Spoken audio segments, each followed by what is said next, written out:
That one looks like a discontinued dishwasher. That dishwasher killed over 300 Nazis in World War II.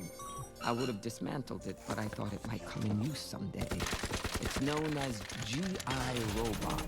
G.I. Robot is detecting unease. Could he be, G.I. Robot asks, in fear of being discovered as Nazi scum? No. It's been oh so long since G.I. Robot has sent Nazis back to hell where they belong. Would you like to kill Nazis with G.I. Robot? If I killed Nazis with anyone, it would certainly be you. G.I. Robot has been waiting for a friend to kill Nazis with for 74 years, 23 days, and 52 minutes.